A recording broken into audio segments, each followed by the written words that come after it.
دجال پوری دنیا میں فساد مچائے گا. اتنا پاور اللہ تعالیٰ دجال کو دے دے گا کہ اس کے پاس نقلی جنت ہوگی اور نقلی جہنم ہوگی. وہ لوگوں کو اپنی جنت کی طرف بلائے گا اور اپنی جہنم سے منع کرے گا. لیکن اللہ کے نبی فرماتے ہیں کہ دجال جس کو جنت بولے گا وہ حقیقت میں جہنم ہوگی، اور دجال جس کو جہنم بولے گا وہ حقیقت میں جنت ہوگی. پوری دنیا میں فساد مچائے گا. مگر مکہ اور مدینہ میں دجال داخل نہیں ہوگا. مکہ اور مدینہ میں وہ جہاں سے بھی انٹری کرنے کی کوشش کرے گا، اللہ کے فرشتے ننگی تلوار لے کر کے کھڑے ہوں گے جو دجال کو اندر جانے نہیں دیں گے. پھر آسمان سے ایک ہوا چلے گی اور جتنے منافق مدینہ کے اندر ہوں گے وہ نکل کر کے دجال کے اوپر ایمان لے آئیں گے، دجال کو جا کر کے مان لیں گے، اور اس طریقے سے مدینہ کے اندر سے ساری گندگی دور ہو جائے گی، سارے منافق لوگ باہر نکل جائیں. تو یہ دجال کا فتنہ اس امت کا سب سے بڑا فتنہ. یہ اتنا بڑا فتنہ ہوگا کہ اللہ کے پیارے نبی اپنی ہر نماز میں دعا کرتے تھے، اللہم انی اعوذ بک من فتنۃ المسیح الدجال. اے اللہ میں تیری پناہ چاہتا ہوں دجال کے فتنے سے. اچھا دجال کا ارتھ کیا ہوتا ہے؟ دجال کا مطلب کیا ہوتا ہے؟ دجال کا مطلب دھوکہ دینے والا، فراڈ کرنے والا. دجال اتنا دھوکہ دے گا لوگوں کو، اس کا نام ہی پڑ گیا دجال. قیامت کی پہلی نشانی دجال. اور قیامت کی دوسری نشانی زمین کے اندر سے جانور نکلے گا، چوپایا نکلے گا. ہوگا تو وہ جانور لیکن وہ انسانوں کی زبان میں بات کرے گا، وہ لوگوں سے بات کرے گا. یہ قیامت کی دوسری نشانی. اور قیامت کے پہلے آسمان سے ایک دھواں نکلے گا، اور جب وہ دھواں آئے گا جتنے ایمان والے ہیں ان کو زکام ہو جائے گا، اور جتنے کافر اور مشرک ہیں اس دھوئیں کے ذریعے ان کی موت ہو جائے گی، انتقال ہو جائے گا. وَطُلُوعُ الشَّمْسِ مِنْ مَغْرِبِهَا. اور سورج پورب سے نکلے گا، پچھم سے نکلے گا. روزانہ سورج پورب سے نکلتا ہے لیکن قیامت کے دن سورج پچھم سے نکلے گا. وَنُزُولُ عِیسَىٰ ابْنِ مَرْیَم. اور حضرت عیسیٰ علیہ السلام دنیا میں آئیں گے. عیسیٰ علیہ السلام دنیا میں نازل ہوں گے. ابھی 25 دسمبر کو کرسمس کا تہوار منایا جا رہا ہے. عیسیٰ علیہ السلام کو ہمارے عیسائی لوگ اللہ کا بیٹا کہتے ہیں، نعوذ باللہ. ہم یہ مانتے ہیں کہ عیسیٰ علیہ السلام اللہ کے رسول اور بندے تھے. ہاں بغیر باپ کے پیدا ہوئے تھے، اللہ نے اپنی قدرت سے بغیر باپ کے پیدا کیا تھا، مگر اس کا یہ مطلب نہیں کہ وہ اللہ کے بیٹے تھے. اللہ نے تو بغیر ماں کے اور بغیر باپ کے آدم علیہ السلام کو بھی پیدا کیا. اگر حضرت عیسیٰ کو کوئی اس لیے اللہ کا بیٹا کہتا ہے کہ وہ بغیر باپ کے پیدا ہوا، تو حضرت آدم علیہ السلام تو بغیر ماں اور بغیر باپ کے پیدا ہوئے، اللہ نے ڈائریکٹ ان کو مٹی سے پیدا کیا. تو یہ غلط عقیدہ ہے جو لوگ حضرت عیسیٰ کو اللہ کا بیٹا مانتے ہیں. حرام ہے، شرک ہے، کفر ہے. عیسیٰ علیہ السلام اللہ کے رسول تھے. ان کو قتل کرنے کی پلاننگ کی گئی، ان کو مارنے کی پلاننگ کی گئی. یہودیوں نے ان کو مارنے کی کوشش کی مگر اللہ تعالیٰ نے ان کو زندہ آسمان کے اوپر اٹھا لیا اور ان کی جگہ یہودیوں نے کسی اور کو سولی پر چڑھا دیا. اب قیامت کے پہلے حضرت عیسیٰ علیہ السلام 2 فرشتوں کے کندھے پر ہاتھ رکھ کر کے دمشق میں اتریں گے فجر کے ٹائم میں. اور جب عیسیٰ علیہ السلام آئیں گے فجر کی نماز کا ٹائم ہوگا اور دمشق کی اس مسجد میں نماز کا ٹائم ہوگا، اور امام صاحب کہیں گے کہ آپ تو اللہ کے رسول ہیں، آپ تو عیسیٰ علیہ السلام ہیں، آپ آ کر کے نماز پڑھا دیجئے. تو حضرت عیسیٰ علیہ السلام کہیں گے نہیں، میں آپ کے پیچھے نماز پڑھوں گا، میں آپ کا امام نہیں بنوں گا.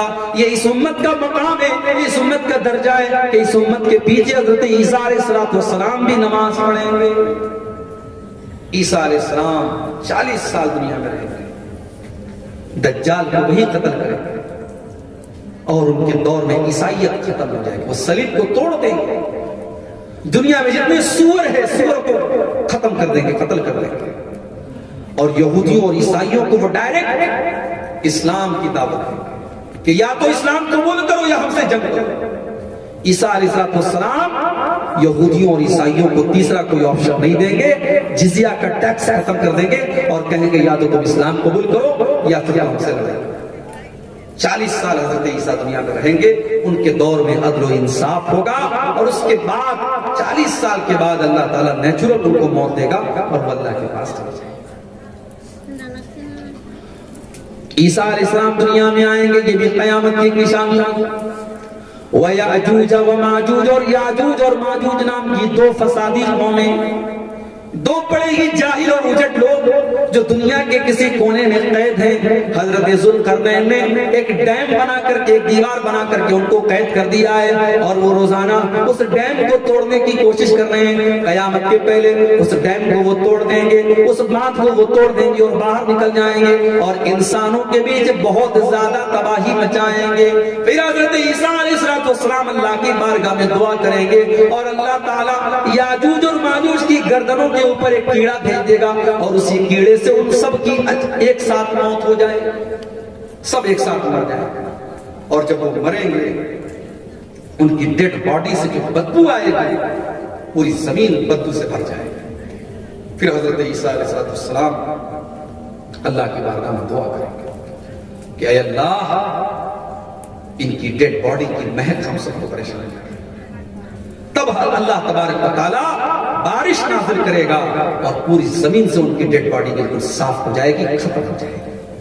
تو یہ یاجوج اور ماجوج یہ بھی قیامت کی بڑی نشانی میں سے ایک نشانی۔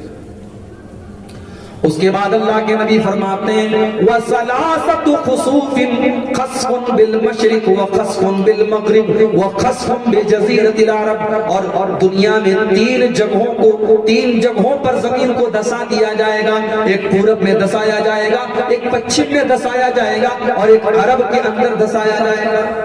یہ 9 نشانیاں ہو گئی، اور 10ویں نشانی وَآخِرُ ذَلِكَ نَارٌ تَخْرُجُ مِنَ الْيَمَنِ تَطْرُدُ النَّاسَ إِلَى مَحْشَرِهِمْ، اور ایک آگ نکلے گی یمن سے جو لوگوں کو میدان محشر کی طرف ہانک کر کے لے کر کے جائے۔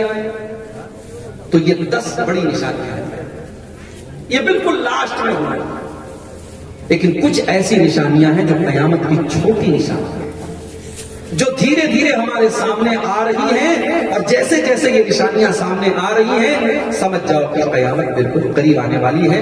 آئیے دیکھتے ہیں قیامت کی وہ چھوٹی چھوٹی نشانیاں کیا ہیں۔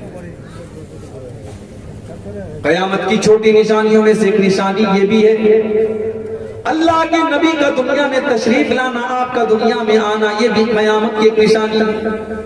اللہ کے نبی فرماتے ہیں وہ اس تو انا والساعۃ کہاتین، میں اور قیامت اس طریقے سے بھیجے گئے جیسے یہ دونوں انگلیاں ہیں، جیسے یہ دونوں انگلیاں ایک دوسرے کے ساتھ ملی ہوئی ہیں، میرے آنے کے بعد بہت جلدی قیامت آ جائے۔ اس کا مطلب یہ ہوا کہ ہمارے نبی کے آنے کے بعد اب قیامت میں زیادہ وقت شیش نہیں ہے، اب زیادہ سمے شیش نہیں ہے، اب قیامت بہت جلدی آنے والی ہے۔ قیامت کی دوسری نشانی، اللہ کے پیارے نبی کے دور میں چاند کا 2 ٹکڑے ہوئے۔ ایک دن اللہ کے نبی مکہ کے مشرکوں کے ساتھ تھے، مکہ کے مشرکوں نے کہا اے محمد یہ چاندنی رات کا چاند ہے، یہ پورا چاند ہے، اگر تم اس چاند کے 2 ٹکڑے کر دو تو ہم تمہارے اوپر ایمان لے آئیں۔ اللہ کے نبی نے اپنی انگلی کا اشارہ کیا اور چاندنی رات کا پورا چاند 2 ٹکڑے ہو گیا، اور ہیرا کے پہاڑ کے ایک طرف چاند کا ایک ٹکڑا اور دوسری طرف چاند کا دوسرا ٹکڑا نظر آنے لگا، مگر مکہ والے ایمان نہیں لائے۔ اللہ نے قرآن کی آیت نازل فرمائی اقتربت الساعة وانشق القمر، اے نبی چاند کا 2 ٹکڑے ہونا بھی قیامت کی نشانی ہے، یہ بھی قیامت کا بہت اہم نشانی ہے۔ اسی طریقے سے قیامت کی نشانی یہ بھی ہے میرے بھائی، ہمارے نبی کی وفات، ہمارے نبی کا دنیا سے جانا، آپ کا انتقال کرنا بھی قیامت کا بہت بڑی نشانی۔ غزوہ تبوک کا موقع تھا، حضرت عوف ابن مالک کہتے ہیں اللہ کے نبی نے مجھ سے فرمایا اعدد ستن بین یدی الساعہ، قیامت کے پہلے 6 چیزوں کو تم گن لینا، 6 چیزیں ہو کر کے رہیں گی۔ نمبر 1 موتی، میری موت ہو جائے گی۔ اے عوف ابن مالک میرا انتقال ہو جائے گا، میری موت ہو جائے گی، جب میری موت ہو جائے تو سمجھ جانا کہ قیامت آنے والی ہے۔ ربیع الاول کی 12 تاریخ کو اللہ کے نبی کا انتقال ہوتا ہے، سفر کی 28 تاریخ کو آپ بیمار ہوتے ہیں اور 13-14 دن کی بیماری کے بعد آپ کا انتقال ہو جاتا ہے۔ میرے پیارے ساتھیوں، اللہ کے نبی کی وفات کا جو واقعہ ہے بڑا ہی دردناک واقعہ ہے۔ صحابہ کرام کو کتنی تکلیف ہوئی تھی ہم سوچ بھی نہیں سکتے ہیں۔ صحابہ کرام کی دنیا اجڑ گئی تھی، مگر یہ واقعہ بھی ہونا تھا اور یہ بھی قیامت کی بہت بڑی نشانی تھی۔ اللہ کے نبی کی وفات بہت بڑی نشانی۔ وفات کے پہلے اللہ کے نبی نے خطبہ دیا تھا۔ اس خطبے میں آپ نے فرمایا تھا کہ اے لوگوں، اللہ تعالیٰ نے اپنے بندے کو یہ اختیار دیا ہے، یہ آپشن دیا ہے، یہ چوائس دیا ہے کہ اے میرے بندے، یا تو دنیا کی زندگی لے لے یا آخرت کی نعمتیں لے لے۔ اللہ کے اس بندے نے آخرت کی نعمتوں کو لے لیا اور دنیا کی زندگی کو چھوڑ دیا۔ ابھی اللہ کے نبی نے اتنا ہی کہا تھا کہ ابو بکر صدیق رضی اللہ تعالیٰ عنہ زارو قطار رونے لگے اور کہنے لگے فَدَيْنَاكَ بِآبَائِنَا وَأُمَّهَاتِنَا، اے اللہ کے نبی، ہمارے ماں باپ آپ کے اوپر قربان ہو جائیں، ہمارے ماں باپ آپ کے اوپر قربان ہو جائیں۔ صحابہ کرام سوچنے لگے کہ اللہ کے نبی تو ایک عام بات کر رہے ہیں، یہ ابو بکر کو کیا ہو گیا ہے، یہ رو کیوں رہے ہیں؟ لیکن صحابہ کے دم کو بعد میں پتا چلا کہ اللہ کے نبی تو اپنے بارے میں کہہ رہے تھے اور آپ کے اشارہ دے رہے تھے کہ میرا انتقال ہونے والا ہے۔ ربیع الاول کی 12 تاریخ فجر کی نماز کا ٹائم، ابو بکر صدیق نماز پڑھا رہے تھے، صحابہ پیچھے نماز پڑھا رہے تھے۔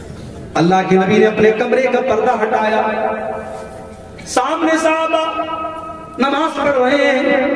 اللہ کے نبی نے یہ منظر دیکھا تو آپ کے چہرے پر مسکراہٹ آ گئی۔ آپ کو لگا کہ میرا مشن کامیاب ہے، میرے صحابہ میرے جانے کے بعد بھی میرے مشن کو قائم رکھیں گے، نماز کو قائم رکھیں گے۔ یہ سوچ کر کے اللہ کے نبی کے چہرے پر مسکراہٹ آ گئی، آپ ہنسنے لگے۔ صحابہ نماز کی حالت میں بے چین ہو گئے، اپنے نبی کو انہوں نے دروازے پر محسوس کیا اور صحابہ بے چین ہو گئے، اور صحابہ کہتے ہیں ہمیں ڈر ہوا کہ ہماری نماز نہ خراب ہو جائے۔ ابو بکر صدیق پیچھے ہٹنے لگے۔ اللہ کے نبی نے اشارہ کیا کہ ابو بکر نماز پڑھو۔ اس کے بعد آپ نے پردہ گرا دیا اور صحابہ کہتے ہیں یہ آخری دیدار تھا جو اللہ کے نبی کا ہم نے کیا۔ اس کے بعد جیسے جیسے چاشت کا ٹائم ہونے لگا، سورج نکلا اور سورج چڑھنے لگا، آسمان کے اوپر بلند ہونے لگا، دن نکلنے لگا، اللہ کے نبی کی حالت خراب ہو گئی۔ موت کی سختی آپ کے اوپر آئی۔ آپ اپنے ہاتھوں میں پانی لے کر کے اپنے چہرے پر پھرتے تھے اللہم اعینی علی سکرات الموت، اے اللہ تو موت کی سختیوں پر میری مدد فرما۔ آپ نے اپنے ہاتھوں کو اٹھایا اور کہا اللہم الحقنی بالرفیق الاعلی، اے اللہ تو مجھے نیک لوگوں کے ساتھ، اپنے اعلیٰ بندوں کے ساتھ تو مجھے شامل کر دے، اے اللہ اپنے نبیوں کے ساتھ تو مجھے شامل کر دے۔ اور پھر دھیرے دھیرے آپ کے ہاتھ زمین پر گرتے چلے گئے اور آپ کی روح آپ کے قبض منصور سے پرواز کر گئی، آپ کا انتقال ہو گیا، آپ کی وفات ہو گئی۔ اللہ کے نبی کی وفات بھی قیامت کا بہت بڑا نشان ہے۔ اس کے بعد آپ نے فرمایا وفتح بیت المقدس، بیت المقدس کا فتح ہونا یہ بھی قیامت کی بہت بڑی نشانی تھی۔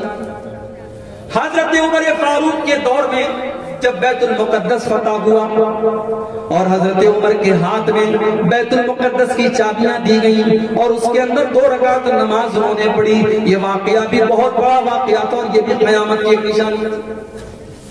اس کے بعد اللہ کے نبی فرماتے اور ایک بہت خطرناک بیماری آئے گی، جانوروں کی طرح لوگ مریں گے۔ حضرت عمر کے دور میں ملک شام کے گاؤں امواس میں طاعون کی بیماری پھیل گئی اور ہزاروں صحابہ کا انتقال اس بیماری میں ہو گیا۔ یہ اس کی طرف اشارہ ہے کہ یہ واقعہ بھی قیامت کے پہلے۔